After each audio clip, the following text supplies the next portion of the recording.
خبر شامل کرتے ہیں بلوچستان کے شہر گوادر سے ہمارے گدروشیا پوائنٹ کے نمائندے سے۔ پاکستان مسلم لیگ قیوم کے زیر اہتمام گوادر میں استحکام پاکستان ریلی نکال کر بھارت کے یوم آزادی کو یوم سیاہ کے طور پر منایا گیا۔ ریلی کے شرکاء نے بازوں پر کالی پٹیاں باندھ رکھی تھیں۔ استحکام پاکستان ریلی گوادر میں جاوید کمپلیکس سے گوادر پریس کلب تک نکالی گئی۔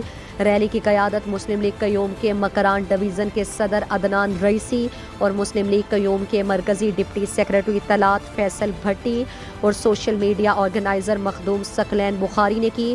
شرکاء نے کشمیر کی آزادی، پاک فوج کے حق میں اور پاکستان زندہ باد کے فلک شگاف نعرے لگائے۔ شرکاء نے توہین رسالت کے مرتکب بی جے پی کی رہنما نوپور شرما کو پھانسی کا مطالبہ بھی کیا۔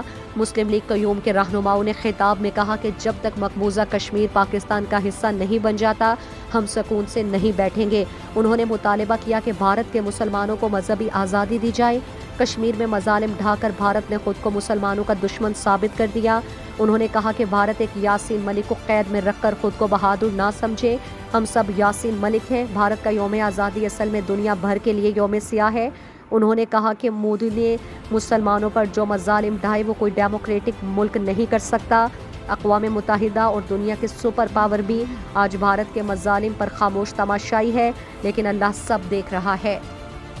مزید دلچسپ معلومات اور خبروں سے آگاہ ہونے کے لیے Gedrosia point Facebook page, Instagram, Twitter کو فالو اور یوٹیوب چینل کو سبسکرائب کریں۔